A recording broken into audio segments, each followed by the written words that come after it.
welcome back to Magic Muggle, a Harry Potter after show. This is Eric Sequeira, aka Mr. Honest, your favorite Ravenclaw, broadcasting from the highest tower in Hogwarts. Today on our show, we are going to be covering two chapters, Chapter 11, Aboard the Hogwarts Express, and Chapter 12, the Triwizard Tournament. A little explanation, but not too much on the pacing of these next few chapters we'll be doing in coming weeks. Definitely seeking storylines through these chapters. So if there's two chapters that tell a particular story, those are going to be the episode. If there's a singular chapter that tells a part of the story that is important and noteworthy, even if it's a shorter chapter, one chapter, one episode. We might be doing some of this in the very near future just to prepare you. Some episodes may be shorter. However, I want to tell the story the right way and from my perspective, at the right pace. So I hope you're ready for Chapter 11, Aboard the Hogwarts Express. Without further ado. So there's this very specific feeling at the start of this chapter, and it's not excitement. It's that end of the holidays gloom. Rain on the windows, jeans instead of robes, Hogwarts coming back, but not in a warm way. Right away, Goblet of Fire tells us this year isn't arriving gently.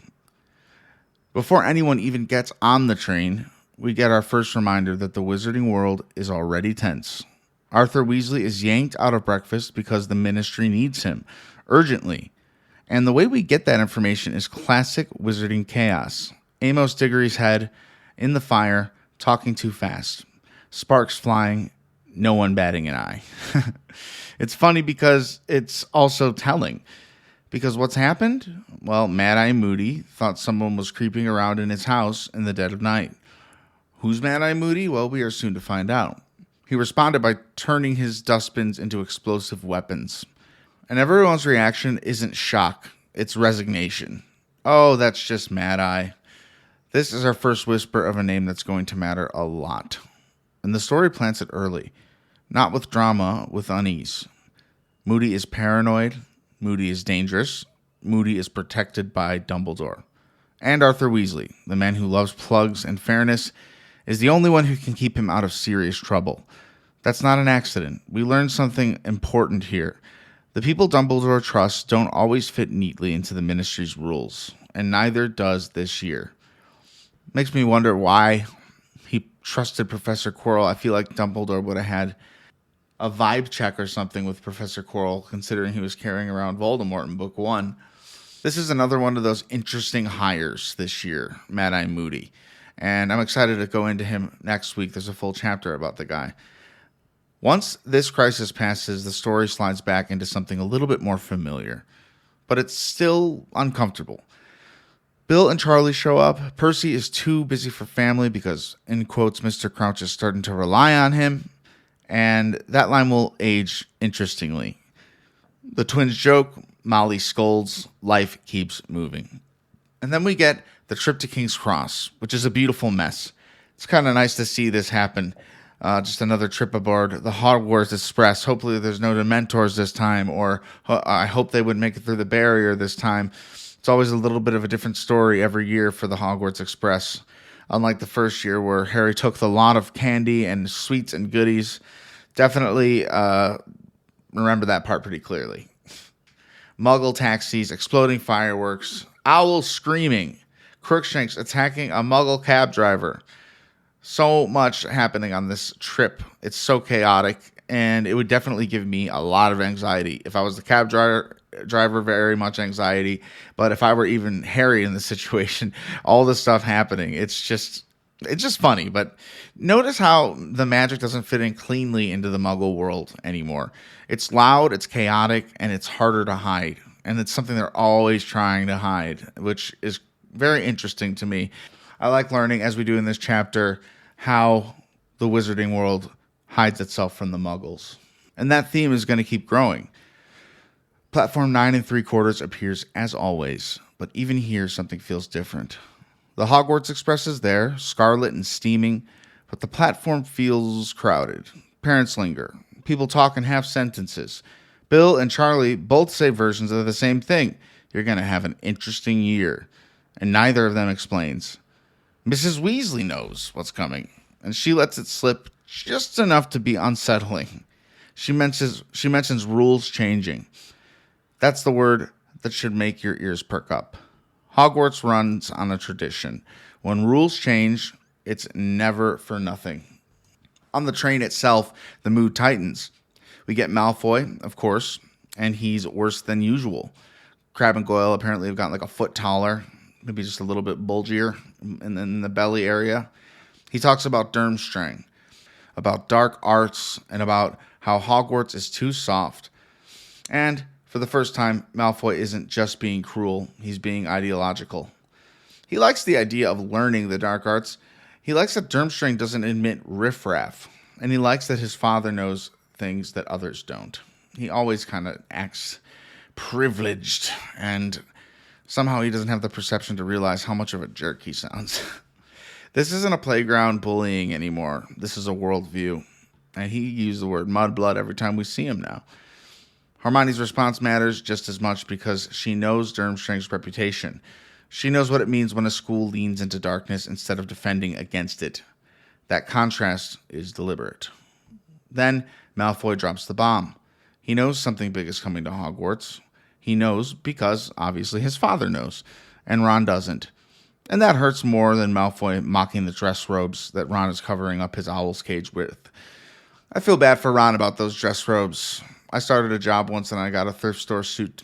I needed a suit, so I got it at the thrift store. I thought it was like gray. It turned out to be like a very beige green and light. Even my boss was like, "Where'd you get it? I love the outfit." And I was thinking, I don't think he loves it. This man wears many suits. But aside from that, Ron's anger here isn't about fashion. It's about status. It's about feeling left out of power.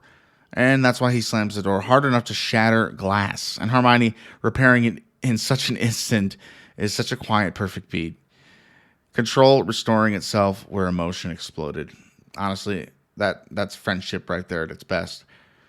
By the time the train reaches Hogsmeade, the weather has turned violent. Thunder, sheets of rain, and darkness. This is not the cozy arrival of the earlier books. Although we get Hagrid waving through the storm, cheerful as ever. That's very heartwarming. But even that feels small against the downpour. The chapter ends the way it began, with the movement towards Hogwarts, but without comfort. The castle is still there, but the world around it is changing. And whatever's coming next is already started. Moving right into Chapter 12, the Triwizard Tournament.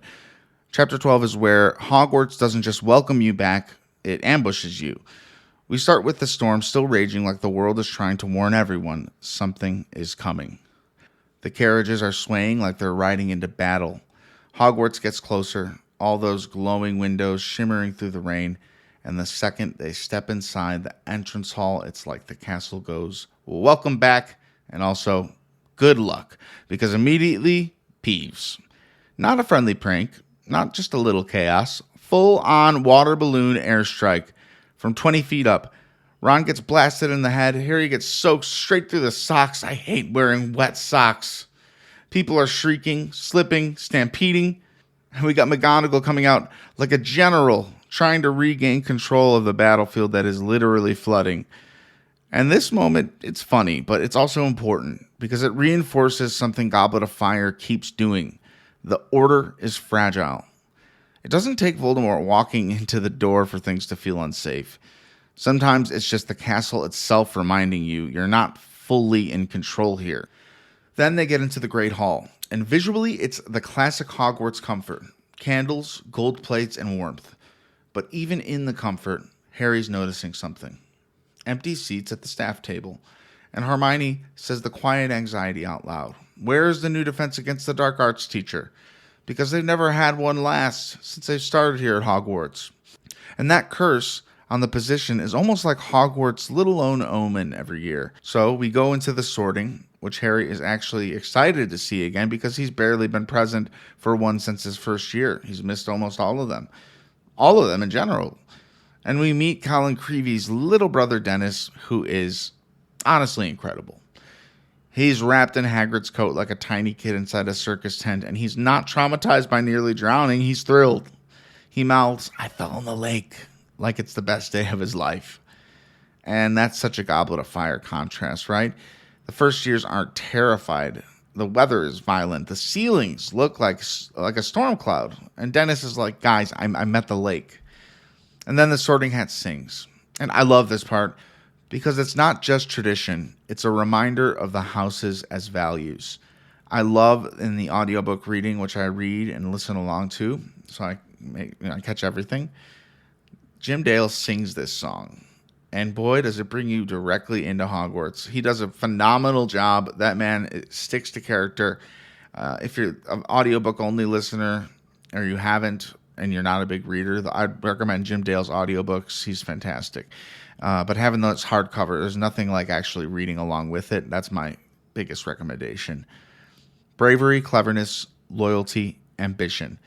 It's the book kind of quietly reminding you what Hogwarts thinks it is, right before the story tests all of those values.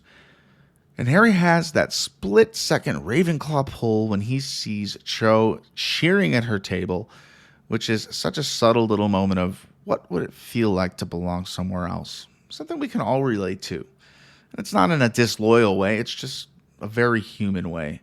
I gotta say, Ravenclaw, I love hearing how smart they are in tough situations.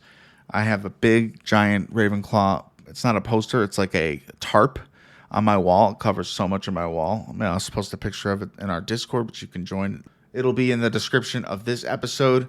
We have my Marvel Maniac crew, my Twitch live crew, and, of course, Magic Muggle. And you can select the role Magic Muggle and only get updates for that if you'd like to join. I would recommend you stopping in because at one point we're going to be playing Hogwarts Legacy on Twitch. It'd just be great to see you, even if I'm playing Spider-Man. Come on in, chat with me a little bit. Tell me you're from one of the podcasts, and you're more than welcome. You are family, okay? So join the Discord in the description. Then we hit the feast, and Dumbledore stands up and goes, "I have only 2 words to say to you. Tuck in," which is the most Dumbledore line ever. Like, yes, sir. Thank you, sir. But there's a wrinkle under that laughter. Nearly headless Nick drops a detail that feels like a throwaway, but it matters. Peeves tried to get into the feast. The ghosts held a council. The Fat Friar wanted to give him a chance, but the Bloody Baron shut it down. And this tells us something crucial. Even chaos has rules at Hogwarts. And the only reason those rules work is because something darker keeps the worst of it in check. That's a vibe. And then Hermione detonates the chapter emotionally with one word: house elves. She's very interested in the slave labor aspect of house elves, and she really feels for them in a way that they might not even feel for themselves, because Nick says Hogwarts has over 100 of them, the most in any dwelling in Britain. And Hermione is horrified because she's never even seen them at the castle. And Nick casually explains the entire nightmare. You're not supposed to see them. That means they're doing a great job. But Hermione asks about pay, holidays, sick leave, and Nick basically laughs.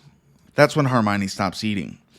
It's such a great beat because it reminds us that even at Hogwarts, the magical home is built on systems that are, well, they're uncomfortable.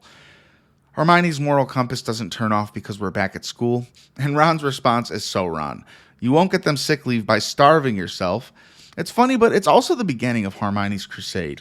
This is her origin story in this book. Now, Dumbledore stands, the room goes quiet, the storm continues to pound the windows, and he hits them with an announcement. No Quidditch Cup this year. And you could feel that collective heartbreak, especially for Harry, Fred, and George. They love their Quidditch. And why wouldn't they? It's a blast. I wish I could play Quidditch. But Dumbledore says it's because an event is coming that will take up the teacher's time and energy. And right as he is about to say it, the great hall doors slam open with thunder, like the building itself is punctuating the moment. And in walks a man who doesn't look like a teacher. He looks like a survivor. A limp staff, a cloak, a face carved up with scars, and a nose that is missing pieces. And then the eyes. One of them is normal, and the other is wrong. It's large, electric blue, constantly moving, rolling independently, up, down, side to side, and then impossibly it swivels all the way around, staring straight out the back of his head. This isn't just a man entering the Great Hall. This is danger walking under its own power. He limps towards the staff table, every other step landing with a dull clunk. Lightning flashes again, and the damage to his face becomes impossible to ignore. Scars layered over scars, like a map of life spent in combat. Dumbledore greets him calmly, shakes his hand. No fear, no spectacle, just recognition. Dumbledore seems to trust the outcast a little bit more than the regular man. The man sits, pulls his plate close, sniffs the sausages like he doesn't trust them, and eats with a knife from his own pocket. That's when Dumbledore says it. May I introduce you to our new Defense Against the Dark Arts teacher, Professor Moody. No applause. Just silence. Thick, stunned silence. Broken only by Dumbledore and Hagrid clapping politely before stopping, realizing no one else is joining in. That's a great awkward moment. I love that. Because this isn't just Professor Lockhart entering where everyone kind of sees his outer charm. This isn't Lupin with his quiet warmth. This is Mad-Eye Moody, the same man Arthur Weasley had to rescue from the Ministry that very morning. Harry notices the flask, and it's not pumpkin juice. Moody drinks from it anyway, and beneath the table, Harry sees the truth of the limp, a carved wooden leg, edging in a clawed foot. This is not a teacher who teaches from theory. This is a man who survived. And then finally, Dumbledore returns to what he was saying just before Moody arrived. And this is where the year officially changes shape. He announces it plainly, but the words carry history. The Triwizard Tournament will be taking place at Hogwarts this year. 700 years old, 3 schools, 3 champions, 3 tasks. And then the line that should chill the room until the death toll mounted so high that the tournament was discontinued. Yikes. But the students, they don't focus on that. They focus on the glory, on money, on being chosen. 1,000 galleons. You can practically feel the fantasies igniting across the hall. And then Dumbledore lowers the boom. Only students 17 and older may enter. No exceptions. And you could see it land immediately, especially on Fred and George. This is not just disappointment for them. This is a defiance being born in real time. Dumbledore even gives them a straight look when he says he'll personally ensure no underage student tricks the impartial judge. He knows exactly what's coming. And the twins, they're already planning how to beat him. You gotta love that rivalry. The night ends not with fear, but with possibility. In the Gryffindor common room, the fire is warm. The storm is still raging outside, yet they're home. Hermione is still muttering about the house elves and slave labor. We know we're not getting the end of that today. Fred and George are plotting aging potions. Ron is wondering out loud if he might be good enough. And Harry lies in bed and imagines himself winning, standing before the school. Applause, victory, and Cho Chang, her face clear in the crowd, glowing with admiration. It's the most dangerous thing of all, because Harry doesn't dream of survival. He dreams of being chosen. And that's exactly where the Goblet of Fire wants us to be. Telling you about these 2 chapters, it went a little bit longer, but I like getting into detail and breaking down the nitty-gritty, not missing any beat or moment that can be somewhat important, and sometimes all of them are important. Thank you for listening to Magic Muggle, a Harry Potter after show. I'd like to encourage you strongly to go rate the show and give it 5 stars on Apple, anywhere you listen. But if you can go to Apple, give us a rating and give us 5 stars and write a review. It goes the longest way possible. It will be read on the show, unless specifically request not to. But I will be very grateful if you could do that for the show, because every one of you here makes the show what it is, and it means the world that you're listening. And I know you're out there. So if you could just take a moment and do that review, it would make my year. Also, we have the Discord. Don't forget, it's going to be in the description. And I want you to join us. Put the Harry Potter Magic Muggle tag on your name. It's very simple. You could also tag yourself in the other things, but if you tag only Magic Muggle, you'll only be notified when there's book-related things and Harry Potter-related things. You will be in the exact loop, and you'll hear things first there. Thank you again. This has been Eric Cicada, a.k.a. Mr. Honest, and until next time, wands down, hearts full.